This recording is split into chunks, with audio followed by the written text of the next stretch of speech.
Hello students, this is Dr. Winkler again. Looking forward to a fine conversation today. Before I get going, I need to comment on my ties. Why am I showing a tie? Well, after all, I do want to tell you that I do know how to tie one. I have a few historical ties. I've already had one or two of those. I have a few more.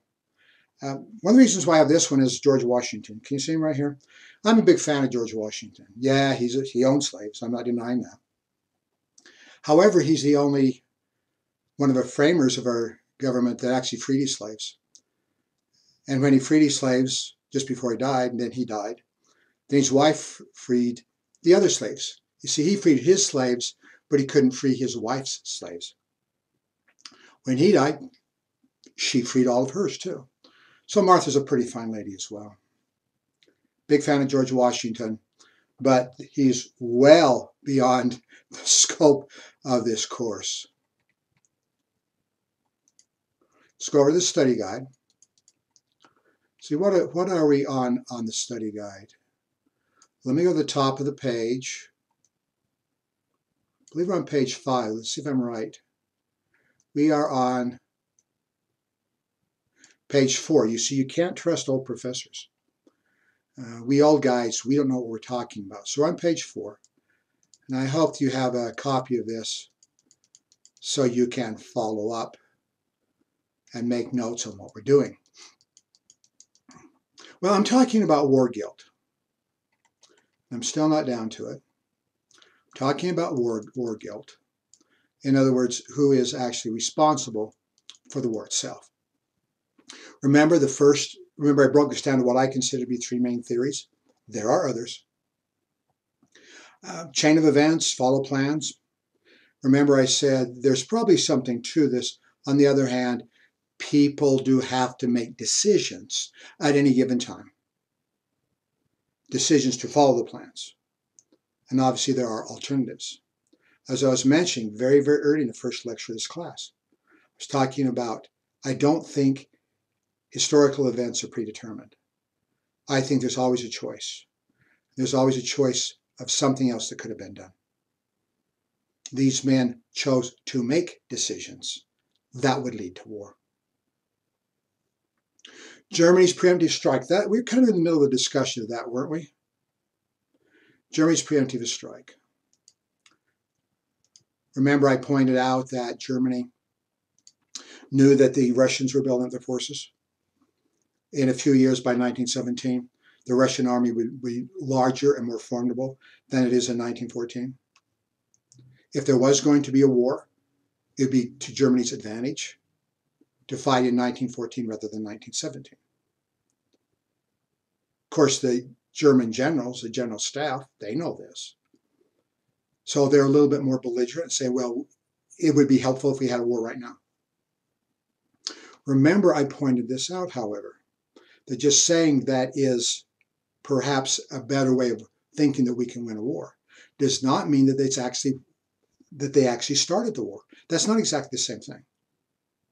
Remember, I used analysis, the Cold War, when the United States and Soviet Union are building up forces, and we have a much larger nuclear stockpile than the Russians do. Of course, people were saying at the time, well, we want to go to war.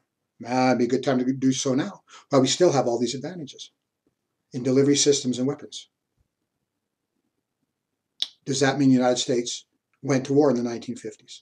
No, we didn't. We didn't go to war. So just saying these things doesn't mean it's going to happen.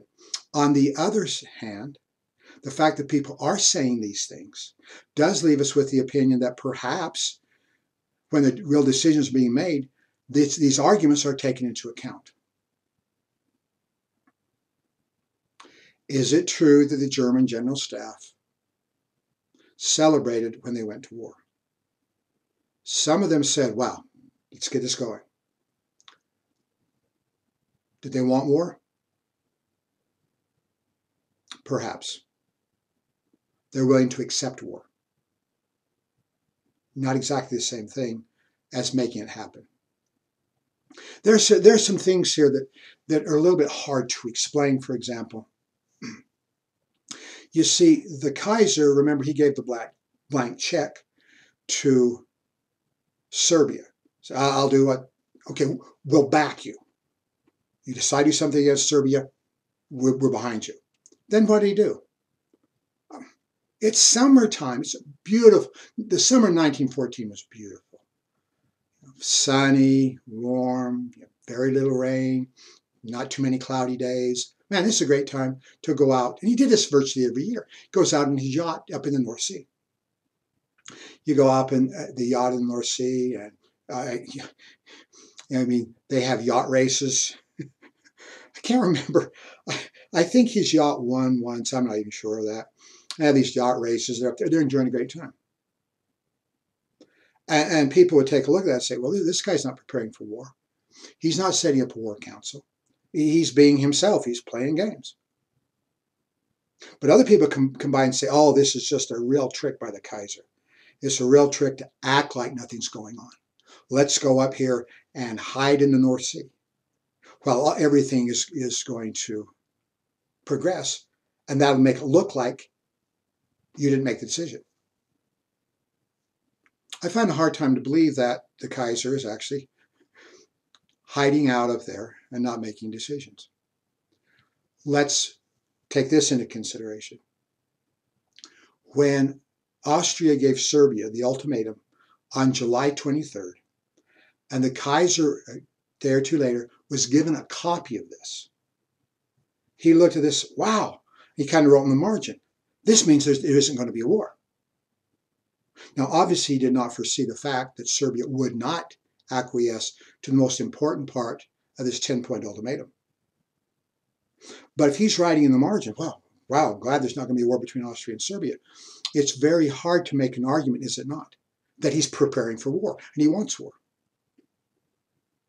Another factor that's a little hard to explain. Germany has a large navy. Germany has colonies. Germany is trying to protect its economic interests throughout the world. The German fleet, there is a German fleet at home. The major big battleships are at home. But the many other cruisers and other combat vessels are out in the oceans. They're not recalled until the war starts. If you're preparing for war, if you want a war, you should recall these people earlier, shouldn't you? Get them back where they're needed to be, not out in some ocean where, and unfortunately for the Germans, some of these are picked off later on by the British Navy, who has a much bigger presence throughout the world. But if Germany's planning for a war, why don't you recall the ships? So how hard should we pin these problems on Germany? Something else, and let's take a look at historiography. Historiography, the study of history. And let's take a look at, of course, what happens at the end of the First World War. I talked about the reparations issue, that you really have to stick it to Germany, make sure Germany is guilty. The Germans do try to defend themselves. Our German historians do that. But then a couple of decades later, we come to the Second World War. There is no question about who the good guys and bad guys are in the Second World War. Germany does really awful things. The nation does terrible things. They foment aggressive war, naked aggression against peaceful neighbors. And of course, war atrocities, starving Russian prisoners of war to death, the extermination of various peoples, including Jews. I mean, there's no doubt that Germany's a pretty awful people, or a pretty awful nation. Any event, so let's look at the writing about World War I after World War II. Many German historians are going to admit, and they really should, because it's absolutely true, of the tremendous guilt the nation should feel for its conduct during the Second World War. But after World War II, when you're actually writing about World War I, you run a terrible risk. You admit guilt all over the place for World War II. World War II, what if you don't admit guilt on World War II? Does that mean you're a Nazi sympathizer? That you Germans refuse to face the reality of what you did? See, German historians after World War II are reluctant. Now, I'm not saying there are some that attack the German plans before World War I, but many others are afraid to defend Germany in 1914 for fear that they are going to be charged with bias and for the fear that they're going to be charged in trying to let Germany off the hook on everything. So there's a factor involved here. This is the one I'm seeing more recently. Let's go to number 3. Russia wants war. France supports. France and Russia cover up, destroy records. Once again, the issue of records being destroyed, accusations going the Germans were destroying records, accusations that the French and Russians were destroying records. So we don't really know what was thinking, what was happening. I already mentioned the meeting between Poincaré, the president of France, and Russian ministers for virtually 3 days, and there were no minutes or records or notes taken on the nature of their discussions and what was decided. And maybe they're discussing the weather or their girlfriends. I don't know. The fact is we don't know. So we do know, we do have reason to believe that there is, can we call it the cover-up? We have reason to believe that there might have been something going on. France and Russia cover up what they're doing, sure. Records destroyed, yeah. Possibly. Notice I have a question mark there. The all-important question marks. Well, I've already mentioned what Russia would want. Do they really care about Serbia? According to his theory, they don't care much about Serbia at all. They want the Straits of the Mediterranean. Remember, I pulled out the map last time. The Straits to the Mediterranean. This is the Bosporus and Dardanelles. Well, rather than tell you, let's show you.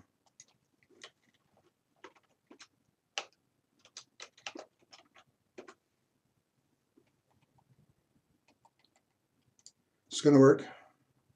It works well enough. Remember, Russia has ports up here. They're all-weather ports. It's not like up in St. Petersburg. That's going to, the Baltic Sea is going to freeze over several months of every year. Russia has long wanted access to these ports that now can get access to the Mediterranean. So no matter what the weather, no matter what the time of year, Russia can trade easily. And they cannot be forced to stop. They cannot be forced not to, they can't be prevented by Turkey or whoever controls the strait from getting through the Bosporus and Dardanelles right here. Push back Germany, I showed you the map.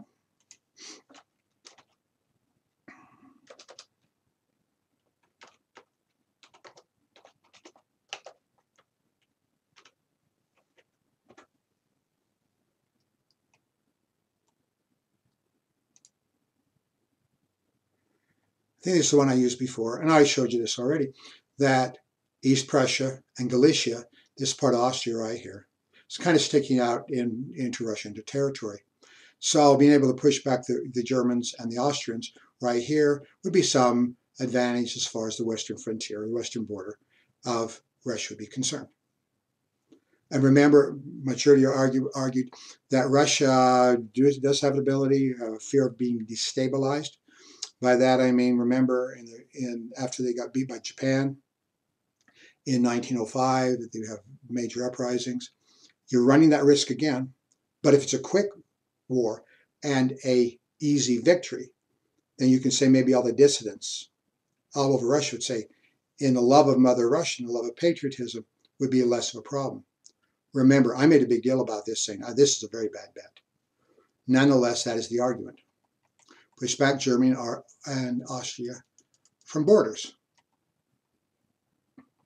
What can we say in support of this? Well, remember the announcement of mobilization, we talked about this last time, is July 30th. That's when the Russians formally admit we are mobilizing. However, the calls to get the officers back to where they should be, back to their billets, back to their barracks, and the call to have men report to their units comes out on July 25th. This is not for the Western press. This is not publicly announced. It's relatively quiet. Of course, Germany has agents in Russia at that time, and they have enough piece of the puzzles to say, looks like Russia's doing something quite dramatic. So they're actually mobilizing. This is a statement prior to mobilization. Those who want to make sure Germany's guilty come back with this kind of thing. Well, there was other nations that did things preparatory to mobilization. I wish they had told me what they were. However, we do know, remember that Poincaré, after he left Russia, actually before he gets back to France, he sends a message to all of the people, all of his military leaders, you better get back to your assignments and better get back right away. Even if you're on your summer vacation, get back. So wait a minute, but I've never found a book, hopefully I will, that'll say what the preparations that Austria and Germany were making prior to mobilization. I've never found that book. If that's true, that would be something else we'd have to consider. Right now, this date kind of looms out at me. They're mobilizing secretly. Even before the Serbians answered the ultimatum. Now remember, on the 23rd, Austria gave Serbia the ultimatum. You're going to have to answer, remember, in 2 days, in 48 hours. So that's obviously July 25th. But on the same day, before Serbia has answered the ultimatum, and before Austria has rejected the fact that you have accepted 9, but not 10 of these, Russia's mobilizing.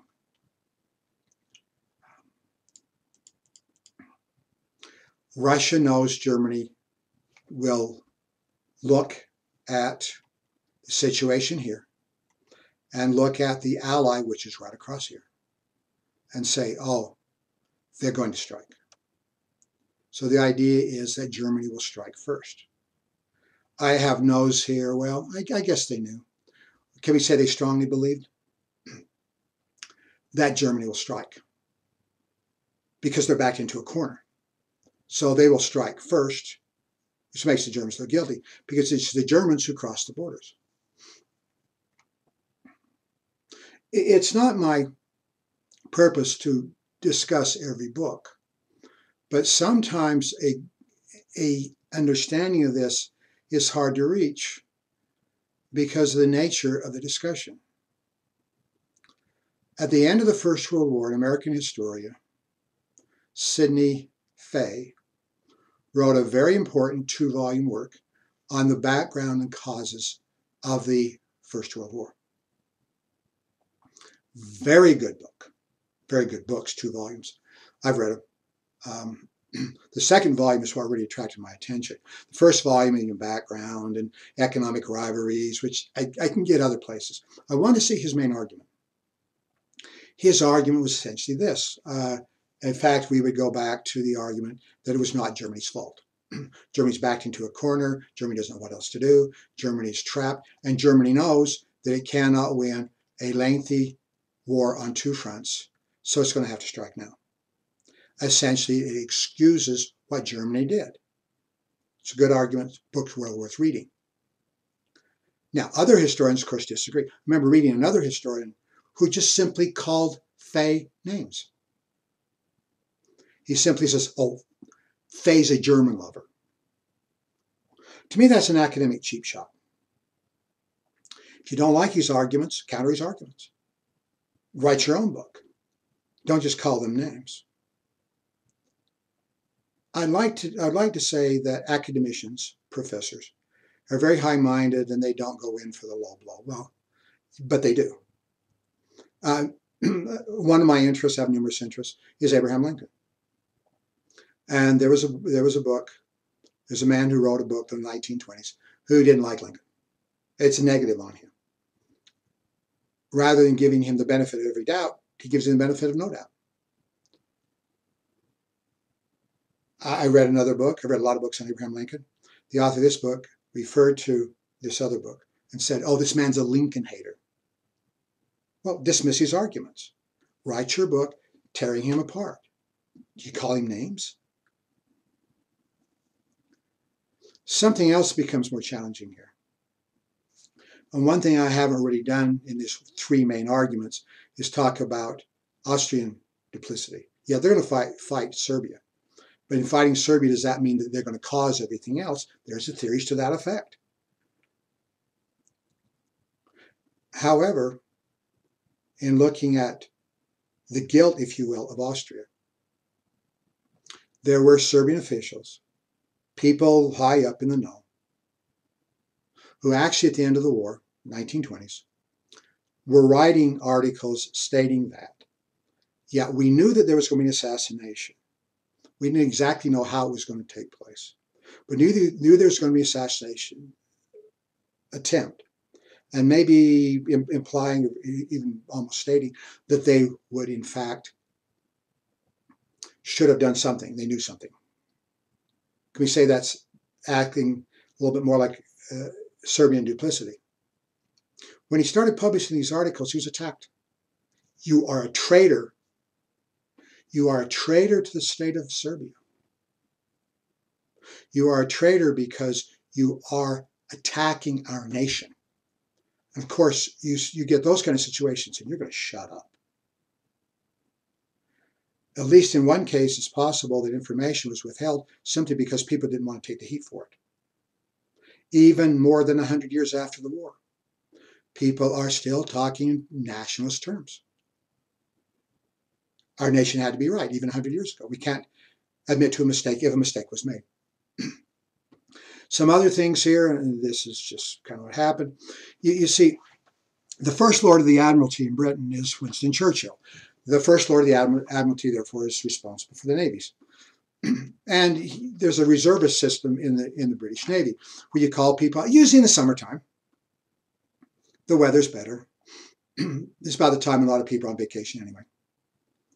And you have the reservists, and every few years you call them out to go to their stations and to practice their skills again. Now, the British Navy hadn't been called out for a couple of years. It's not called out every year. And in July 1914, I said that wrong, July 1914, Winston Churchill calls out all the reservists for a drill, right in the middle of the July crisis, before anybody has gone to war. This could be purely accidental, couldn't it? Yeah, it could be. On the other hand, maybe you're a little suspicious. Well, why did he call it out then? Was he thinking that we're going to go to war? We might go to war, or we want to go to war. See, all these questions become difficult to answer. It's complicated. It's challenging. And I don't think there's going to be a resolution in my lifetime. Well, we're going to war now. Let me talk a little bit about the August Madness. August 1914. Remember, the war actually starts on the 28th of July, but the real combat, both between France and Germany, and France and Germany, Germany and Britain, Germany and Russia, it didn't start until August. You have large countries, major countries, that are now involved in war. And we do see that in certain places, when there is announcement of a war, we're going to war, the people come and they celebrate. They certainly do that. Let's get...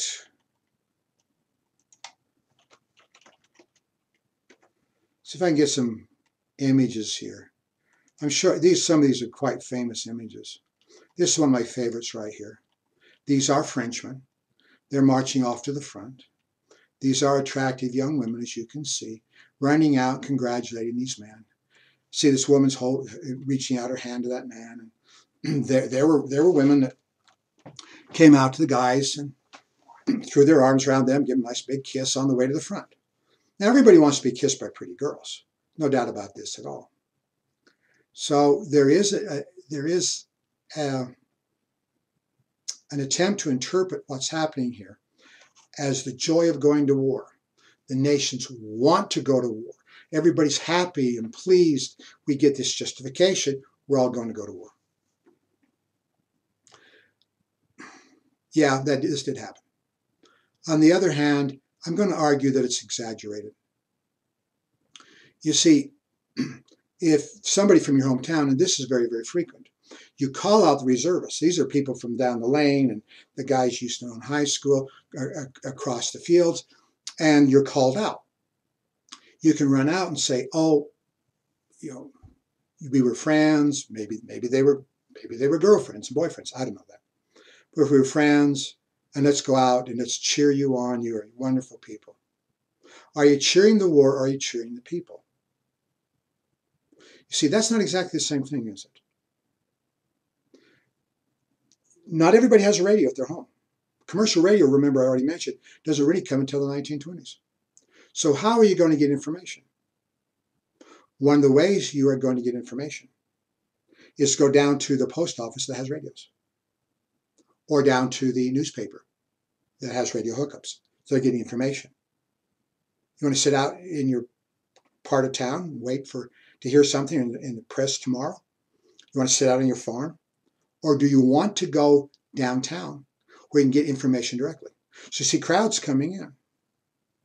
You get people together. Of course, you got a comedian. These are fun guys. They make jokes. You're standing around. But are you there to cheer on the war?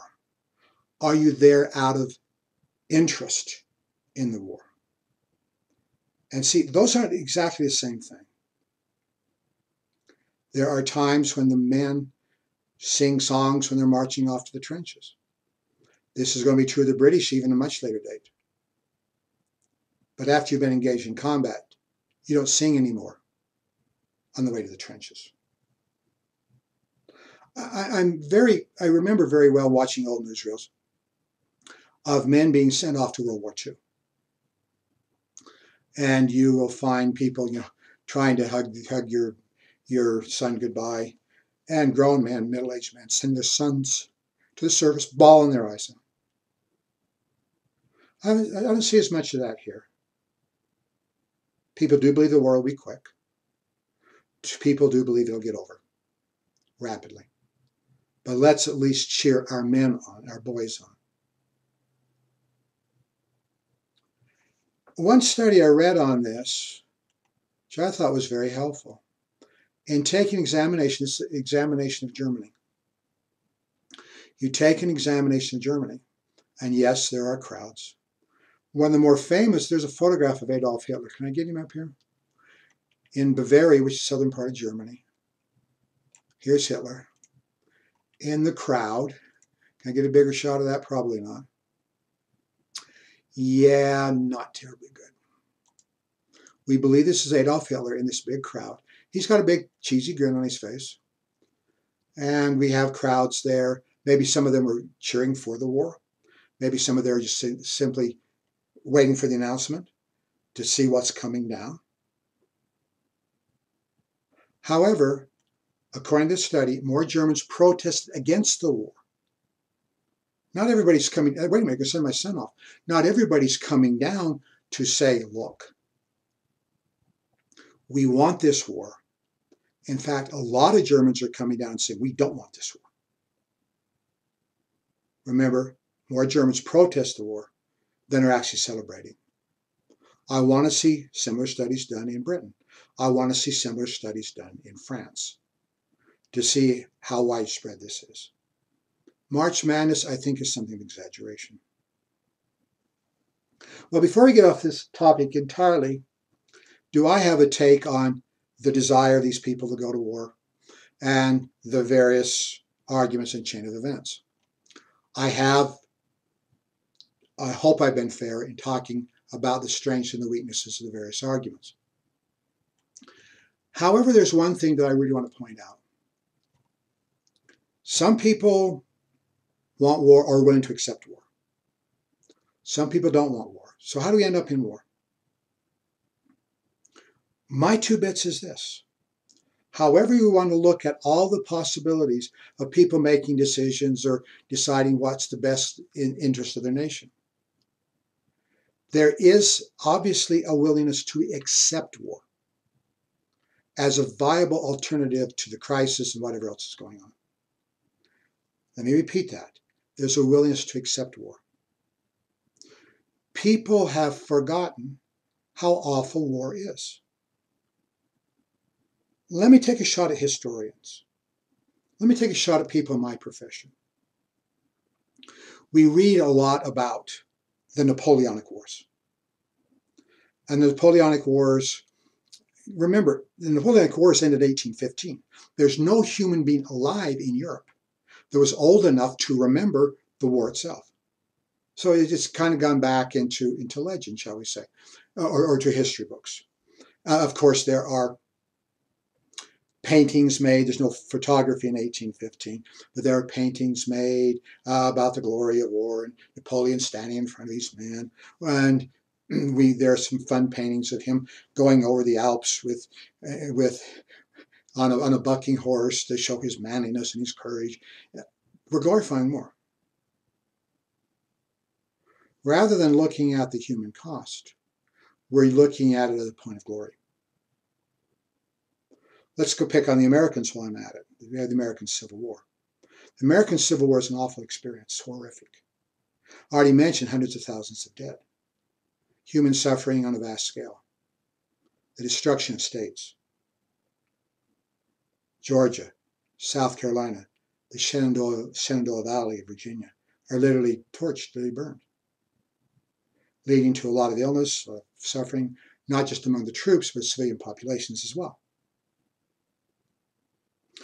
It's like the Americans want to have a past that is more congenial to them. You see, at the end of the Civil War, the Americans are into reconciliation. You know, we have all these photographs, these old Civil War veterans, the Union and the Confederate guys, they're shaking their hands and embracing each other, which did happen. There's reenactments of Gettysburg, the veterans who were there 50 years later, 75 years later. Still a few men alive. And what are they doing? They're embracing each other. See, reconciliation. Part of the reconciliation in the Civil War is to downplay the viciousness and the pain during the war itself. Once again, the glory of the flag, painters are painters are drawing, making paintings about the kinds of wonderful things that went on. Now, the Europeans are aware of the American Civil War. They tend to dismiss the American Civil War because we're a bunch of amateurs and it's over there and Americans really don't know how to fight. But are historians doing anybody any service by downplaying the ferocity of war? I honestly think that if there had been a mentality, if the historians had done their job, and maybe they were doing their job better than giving them credit, maybe people just weren't paying attention. But we do glorify military people. We do glorify Alexander the Great, Julius Caesar, and many others. This man right here, Adolf Hitler, has read a lot of history, and that's what he's reading. To be a great man, you got to go to war. And you got to be victorious. My point is, war becomes acceptable, particularly when people delude themselves into thinking that this will be a quick war. Like they say, we're going to go to war in August, we'll be home before the leaves fall. In other words, before the end of fall. Why would that be November?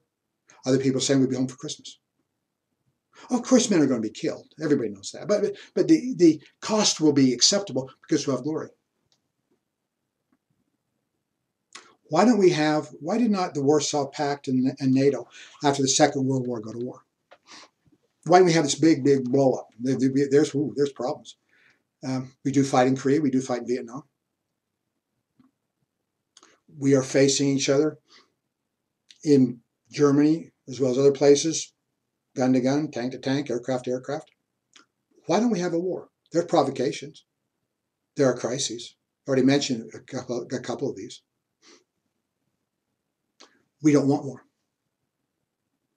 Neither the Americans, our NATO allies, the Soviet Union, the Warsaw Pact, they don't want war. It's going to take a long time for people to forget in Europe what World War I and what World War II were like. Therefore, going to war becomes unacceptable, unless under dire circumstances, when you're literally being attacked by somebody else or forced into it. That's what I think is different in 1914.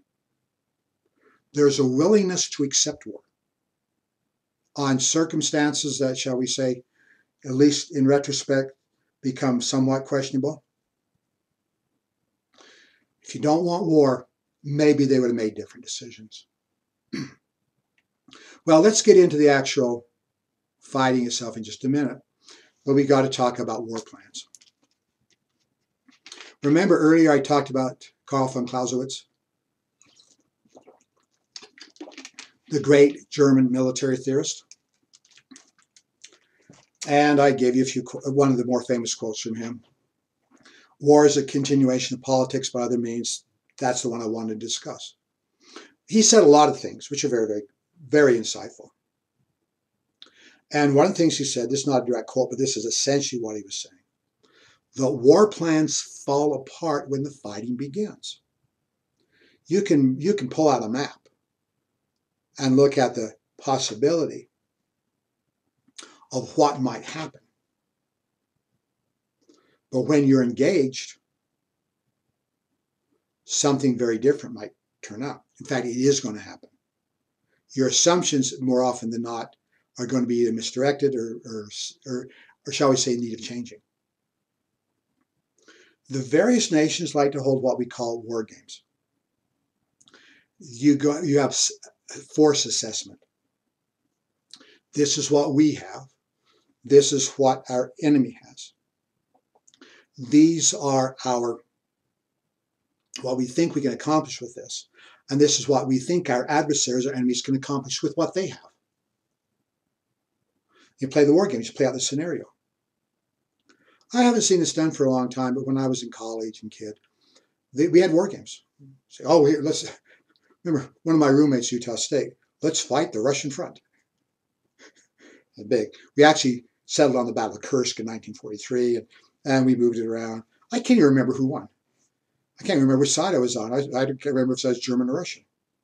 But you have these little integers, and you count them as far as force is concerned. And of course, there is a factor in luck. You roll the dice. But the dice have a tendency, you have your rules in your game. You do have a tendency to say, in this scenario, you have to roll a 1 to be successful, or you have to roll a 1 to not be successful. You see, you're kind of weighting what might happen. And you have these little pieces, and you have little numbers on this as your force. That sounds a little like a kid's game, and I guess it was. But in reality, the military leaders, these are the highest levels, are playing these war games.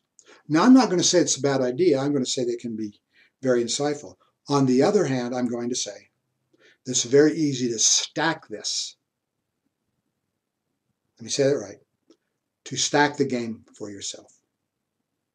One of the more famous war games the Russians took at the beginning of actually had done this before the war had started.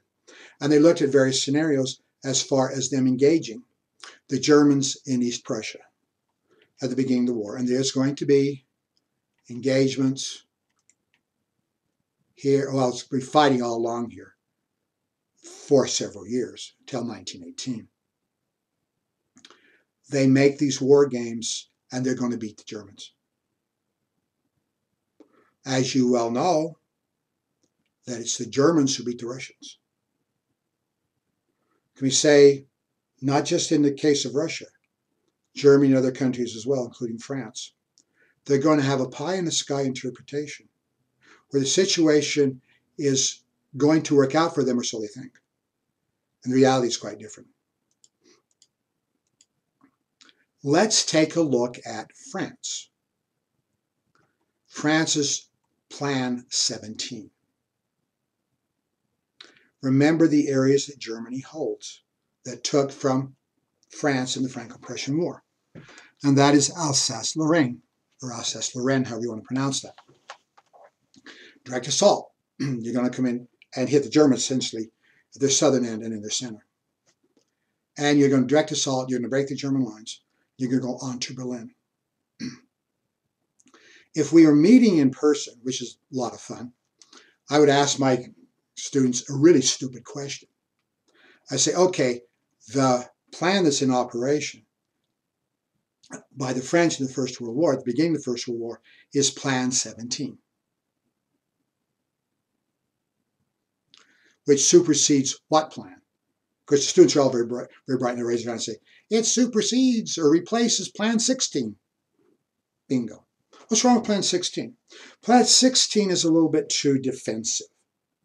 The idea of Plan 16, can we get, start getting a map of plans here?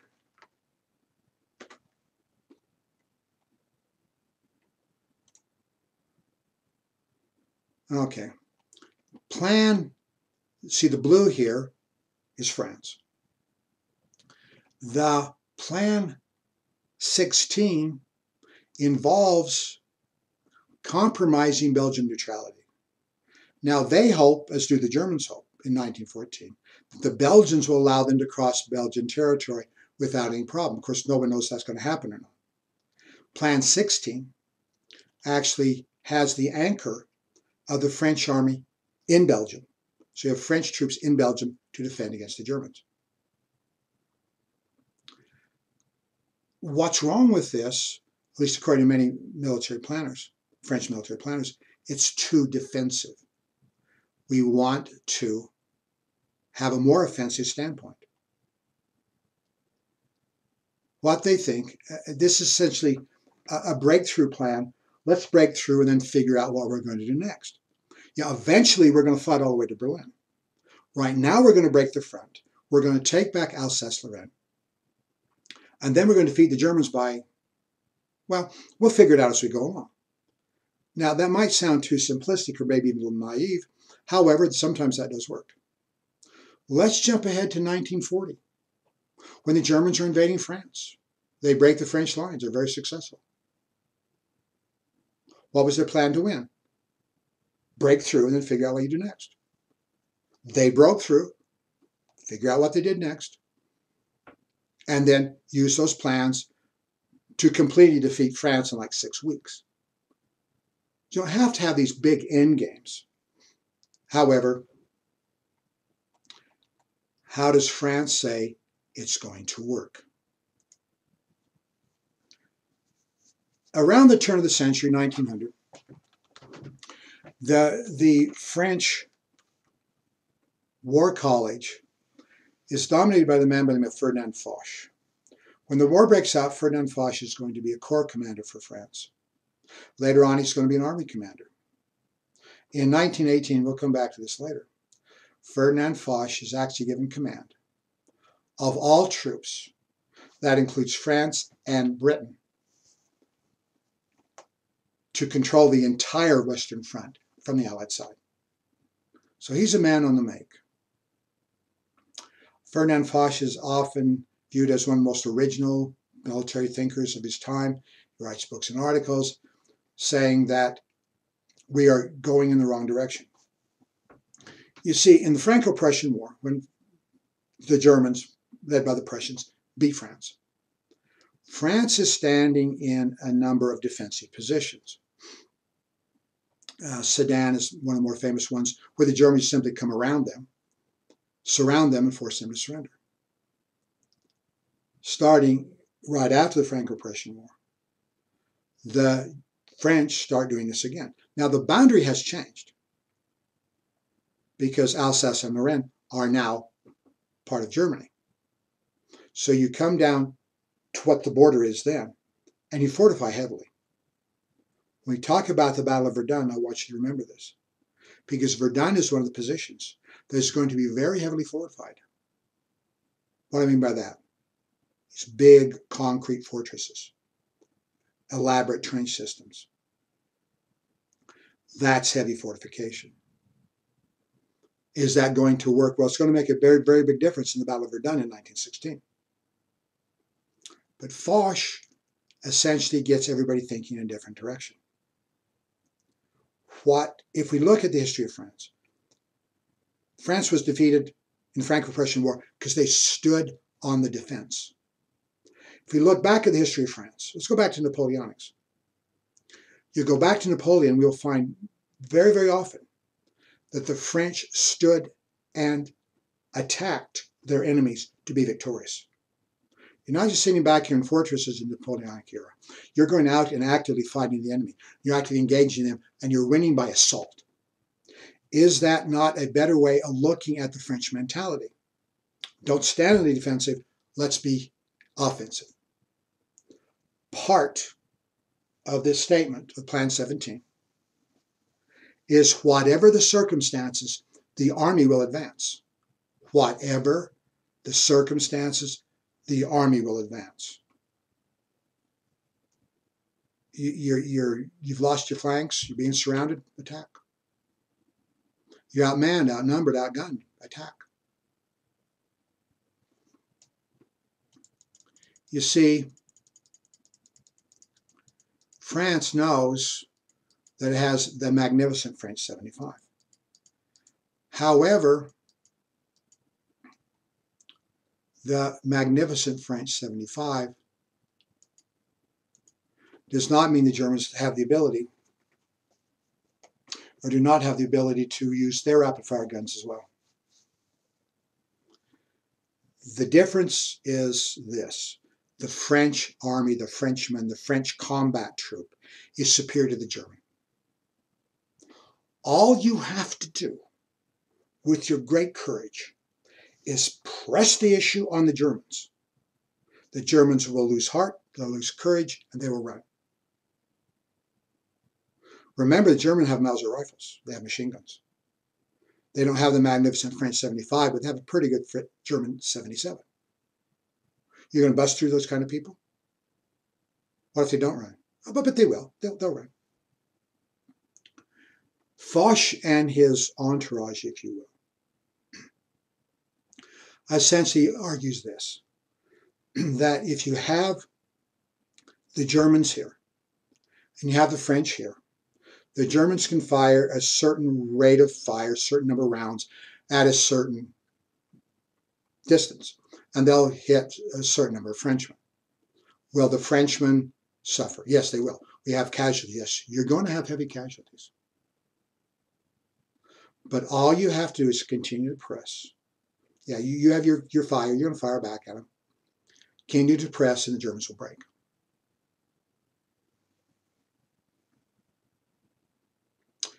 They even do a mathematical calculation. As I've already mentioned, numbers of shots, number of men hit.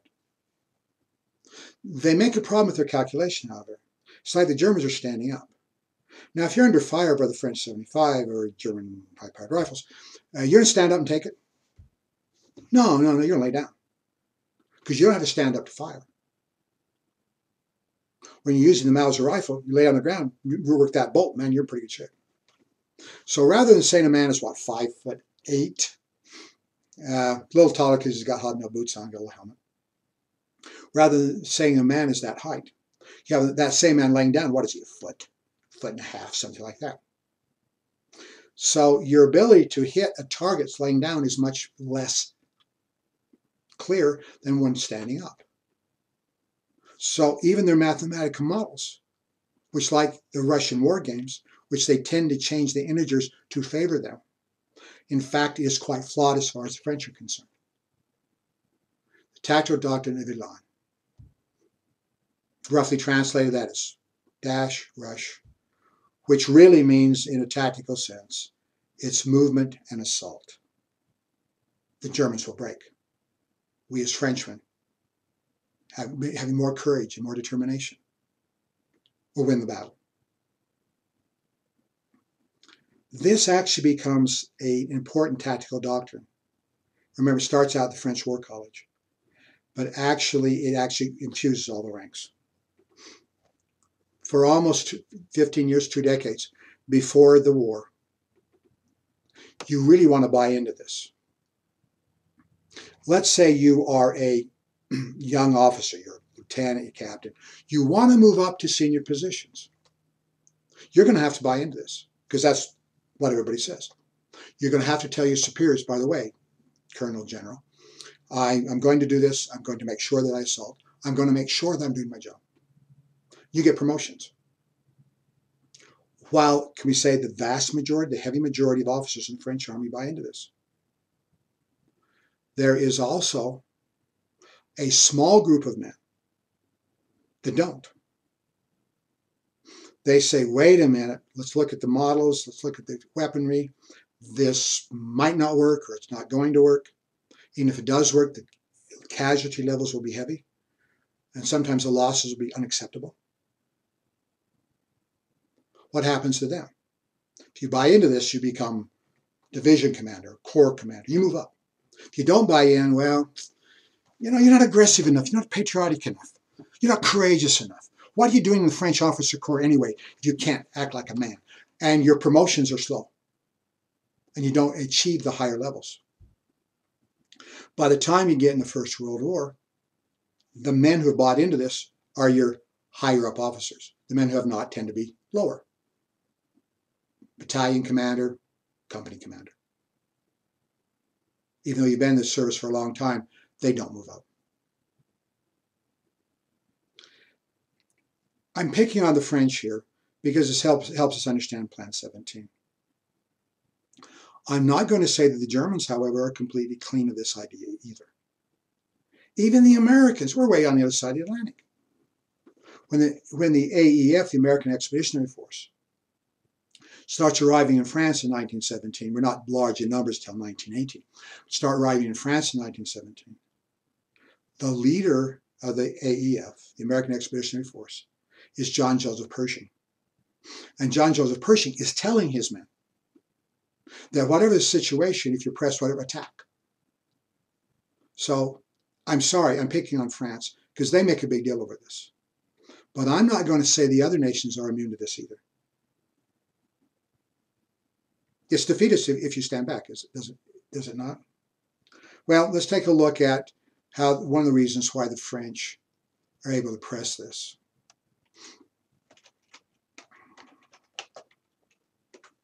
So the French uniforms in World War I. At the beginning of the war, what is a good representation? Beginning of the war, this is essentially what the French soldier looks like. Remember, the national color of France is blue. So you have a blue coat. Notice you have red trousers. The British like red more than the French do. Notice the hat, not a helmet. No one is using metal helmets at the beginning of the First World War. So you have this red cap. Now, this is a uniform that works relatively well. If you're moving around, you just simply take the bottom of your coat, you button it back so you have freedom to move your legs. If it's cold and you're standing in your position, you unbutton this and the coat comes down and covers your legs. It's quite efficient. Now, before the era we're discussing, before the First World War, this kind of show uniforms are quite common in a lot of nations. It's not just the French are doing this, but the French hold on to it. While the British go to a khaki, kind of an off green, off brown, so it's harder to see them. The Germans are famous for going to the field gray, the Feldgrau, which is also a dark color, which makes it more difficult for you to see these. You see, if you're going back to like Napoleonic Wars, having bright colors is really to your advantage, because even though the field can be obscured somewhat by the smoke of firing cannon and muskets, you do need to see who's on your side, and having good visibility to see men in the various bright colors is to your advantage. By the time you get the First World War, and remember now you have high-powered rifles that will fire much more accurately over much greater distances, hundreds of yards. It's to your advantage if the enemy cannot see you as well. So the French aren't buying into this. Obviously, bright uniforms is to give the French the idea of courage, and we'll get out and we'll run, and dull colors doesn't give you the same effect. Now, in a military situation, it's a very strong tendency when you're firing at your enemy to get nervous and fire high. Yeah, you're trained on the battlefield. Yeah. Fire to hit the man. But in a battlefield situation, you're nervous. The people are coming. Your life is at stake. A lot of men do not have the ability to fire their weapons. Many who do have a tendency to just fire high. It's very common. It goes back to the Civil War and very earlier, when the officers realized that you've got to figure out a way of having men shoot low.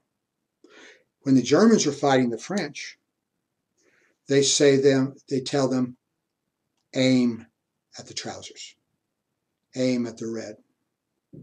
Now, I'm not going to say the Germans still don't have problems in overshooting their enemies, but they're making, shall we say, a better target out of the French. When the French in 1914 realized that this is a bad idea, then you see a shift. And later in the war, remember, the national color of France is still blue. So you have men wearing this kind of that's actually a pretty blue color. I happen to like blue. Sure, you never guess by the kinds of things I wear. This is going to be something that is less visible on a combat situation, out in the grass, out in the trees.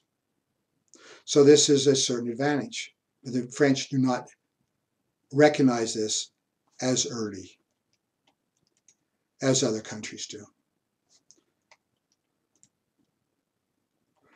What we see here, and a lot of these photographs I do recognize, these were actually photographs are initially in black and white, and these have later been colorized. People painted over these to give you a better idea as to what the colors actually were. Some of these, and I'm suspicious of what I'm looking at here, some of these actually look like they might be reenactors that are wearing period costume. Frenchmen are better looking than this. This is a mannequin, so he doesn't look quite right. Of course, we have our officers here, which are wearing red trousers as well. Let's have offensive spirit. Now, once again, men want to move up in the ranks. One of the reasons why men are officers, they do have a tendency to have very strong egos. There's nothing wrong with that. But when you're moving up, you have to make sure that everybody is following the accepted doctrine. When combat is engaged, the way you can show that you are being offensive the way you're supposed to be and doing what your tactical doctrines dictate is bring back heavy casualties. Let me say that, bring back heavy casualties. If you get all your men killed, you follow the doctrine. I mean, I cannot say at any one position, at any one time, that this attack was made to advance somebody's ability to get rank. On the other hand, it'd be hard to deny that this happened at various times. Many years ago, a good friend of mine, his name is Phil Flammer.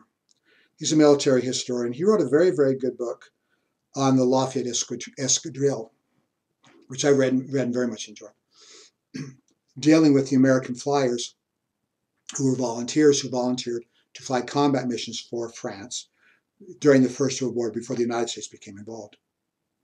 We would have private conversations, fun man. And he said that he actually published an article, and he got me to read it. It's a very good article, by the way, where he's took a look at this issue of offensive spirits and pointed out that the French High Command was buying into this. Therefore, inevitably, unavoidably, you're going to have high casualties. The term for the Frenchman, the poilu, the hairy one, it's just like, what do you call Americans during the First World War? You call them doughboys. During the Second World War, Americans are called GIs. Why do they call them GIs? Well, government issue. When you're getting your weapons, when you're getting uniforms, when you're getting your clothing, you go to government issue. A lot of men refer to themselves as government issue. If you don't know somebody's name or you just want to be generically kind to somebody, you say, hey, Joe, Joe. We don't know that where doughboy actually came from. There are several theories as to why U.S. troops during the First World War were called doughboys. Rather than saying that the idea is that, of course, going back to style, showing you some French troops right here. Can you see these guys? They're wearing mustaches. That's very common style at this time frame. So Harry won Poilu. It's like Joe or Doughboy. But they call themselves and each other Poilu. Russia. Let's take a look at Russia. Russia has Plan A, which is the one they're using at the beginning of the First World War. Plan A is to attack on Austria and East Prussia. On to Berlin, strike in 15 days. So we can go back to our map. You're going to attack here. East Prussia right here is vulnerable. If you attack this direction and this direction. When we talk about the outbreak of the war on the Russian front, we will have a discussion as to how this actually works out. They will also attack right in here. Now, this is a little bit like the French plan. This dictates the initial movements, but it does not make a clear statement on what you do next. Yeah, let's break the German front, and then we're going to go on to Berlin. So it's here and it's here. The most controversial, the most famous of these plans is the German plan. There was a head of the German General Staff. The General Staff has a number of functions. They're usually the highest men in the military, or among the highest men in the military. The General Staff usually is a planning group. They plan what you're going to be doing. Of course, the General Staff might be involved in combat as well, in leading people, or directing combat after it starts. But Alfred von Schlieffen, the head of the German General Staff, comes up with the famous Schlieffen Plan. He devised this in his first iterations in about 1905. You see, at that point, had there been a war involving Russia and Germany, Russia's out of it because of the revolution. They've got too many problems. Russia is not your problem in 1905. Of course, France is still a potential enemy. So this is a means of knocking out France fast. Oh, one thing before I get off this entirely, which is relevant to our discussion, is that the Russian plan to mobilize and strike in 15 days. One of the reasons why that's possible is, remember, the earlier mobilization on August, I said that wrong, in July 25th. The Germans don't think that the Russians come in until 42 days. They think that is their window of opportunity to defeat France before they turn around and knock out Germany. Strike in 15 days. Boy, the Germans got this one way off. Can we say this is a desperation idea? Why would I say that? The Germans can't think of anything else to do. Let's go back and give you some maps on the Schlieffen Plan. There's something wrong with virtually every map I want to show you here. This is not as much the plan as it was to a certain extent how it worked out. The reason why I don't use this one, it's a very simplified plan, works very well, except this is not the boundary of Germany and France in 1914, because Germany has Alsace and Lorraine. The boundary is more like this, over like that. But maybe this is somewhat helpful. Let me, before I describe this, let's say why this is a desperation idea. Can Germany win a long war? The answer is probably not. At least they don't believe they can. In retrospect, since the war lasts from 1914 to 1918, ends with the collapse of Germany, Germany is quite correct. They cannot win a long war. and this is proof of it. They cannot win a long war. So they have to win a war fast. They believe that they have to go on the offensive to win a war. You people know the military. I'm going to guess that the majority, if not perhaps all the people that are taking this class are actually military historians. You know a lot about military history. Can you ever think of a time when a nation won a war without going on the offensive? You can stand on the defensive for quite a while. Is there any time they ever won a war in not going on the offensive? When I read this in one of the books, I'm going, man, that's an interesting question. I've been thinking about this for quite a while now. I can't come up with one. Are the Germans right? They're going to have to win this war by going on the offensive. Yes, apparently they are. Defeat France before Russia comes in. Remember, 42 days, 6 weeks. Desperation idea. Can you go back to a map of the alliances? What else can Germany do? Can you pound right in here? You can. Against the teeth of the French army, against the teeth of the French defenses. You can try that. You're going to win. Well, maybe you could bust through, maybe not. Very doubtful, shall we say.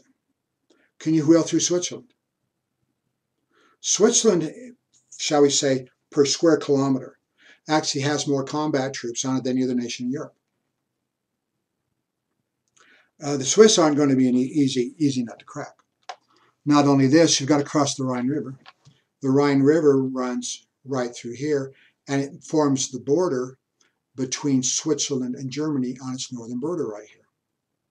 You're going to cross the Rhine River in the face of Swiss combat troops. Are you going to, I dropped my mouse down here. Are you going to be able to pull that off?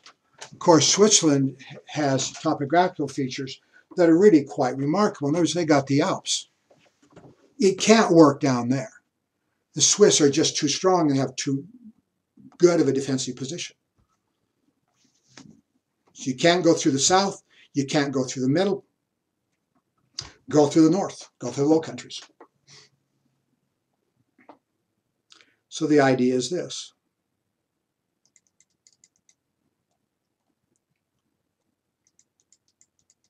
Start through the Low Countries, Luxembourg, Belgium, and Holland. Sweep like a wheel. Let's go back to our plan map. Sweep like a wheel. Go way down around here. And take Paris.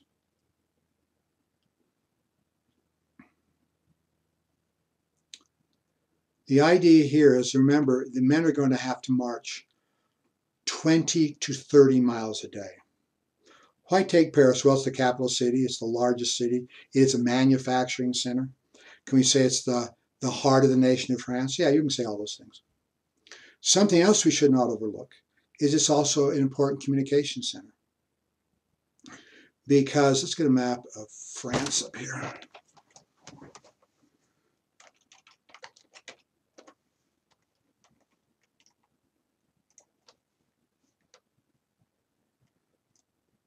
If you haven't been to France, go. Beautiful country. Okay. The rail network of France is more extensive now than it was back then. But the rail network of France was extensive. Let's say you are moving goods and services across southern France down in this direction. There were no rail lines to connect. What you'd have to do to move from here to here, for example, you have to take your rail up to Paris and down to here. Paris has, what is it, 5, 6 large train stations. My goodness. Remember the one time I've been in Paris, a long time ago, back in the 80s. I was trying to take the train, and which train station do you want to go to? So the large rail network. So if you take France, you also can inhibit, if not paralyze, French rail communications throughout much of the nation. Can you say if you have taken France, you've won the game? Well, you can say you've pushed them back. Maybe if you take Paris, in reality, the French will say, well, it looks like we're in bad shape, we might have to give up. The other idea is this: to pin the French against Alsace-Lorraine. Now remember, you take Paris, but unless you've destroyed the French army. The French army's still out there. And the French army, well, can do you some damage. Now maybe they're going to be inhibited because they're losing the head of the rail network. But at least in the short run, probably months, the French army can still do you significant damage. So let's have this enormous wheel. Let's go back to one of our maps on the Schlieffen plan. What these maps do not do is they essentially take you as far as taking Paris. What is not shown is that the French army would be over here, of course. And you would take this wheel, it would go far enough and fast enough that you would sweep all the way around here and hit the French army before they have time to react, and force them back and literally pin them against Alsace-Lorraine over here. So now you have German troops here, German troops here. Now this enormous encirclement, you've actually taken the French army out. I have a question mark, could it work? Well, there are French, I said that wrong, German theorists saying, yeah, this ain't going to work, man. There's way too many problems, potential problems with this. Of course, like the French tell their men, if you're not buying into the doctrine of the land, you're a defeatist and you're a coward. The same thing becomes the idea in Germany. If you're not buying into this, you're not one of us, pal. So you tend to ignore the various problems. What are the problems? These guys are going to walk 20 to 30 miles per day. You're going to swing through, what's Belgium and the Netherlands going to do? They're going to sit there and watch it? They could. But what if they don't? Can the British come in? Yeah, but the British doesn't have a very big army. However, so the Germans discount that, but the British army tends to be somewhat significant when the fighting actually begins. One of the last things we believe Alfred von Schlieffen said before he died is keep the right strong and have the man on the right brush the channel with his sleeve. That's an enormous sweep. The French are going to sit there and watch that happen? Can men really march 20 to 30 miles a day, day after day, 60, 70-pound packs on their back? When we actually talk about the beginning of the war, I will come back and discuss that again. But they're having heavy boots. How long can you do this? Even if you're open country, with nobody defending, nobody sniping at you. How long can you keep this up? You see, the Germans aren't mechanized, they're not motorized. Yeah, they've got wagons and things to bring up equipment. Yeah, they've got a few trucks, the internal combustion engines being used. But that's not going to be enough to move your men. Your men are still going to have to walk. Can this actually work? Some of the German commanders say this, well, maybe it's not going to work or not going to work very well. On the other hand, they do say, if it doesn't work, and we do get substantial areas, and this is really what did happen, if we do get substantial areas up here, we'll be in a much better position to prosecute the war from that position than if we hadn't done this. My two bets, I don't think it could work. Unless the French literally collapse, which happens in 1940. But it's not happened in 1914. Unless the French simply collapse, this isn't going to work. There's too many potential problems with it. Now, I will discuss this next time when we get in the opening moves. The Schlieffen plan is going to come around like this, but we will discuss what are the French doing at exactly the same time.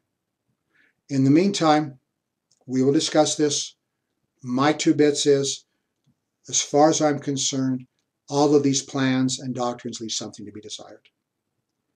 The Schlieffen plan is the most famous, but I think it was fatally flawed. The chance of it working were very minor. In the meantime, man, it's going to be a great day today. Really hope you enjoy it, and I'll speak to you again soon. Goodbye now.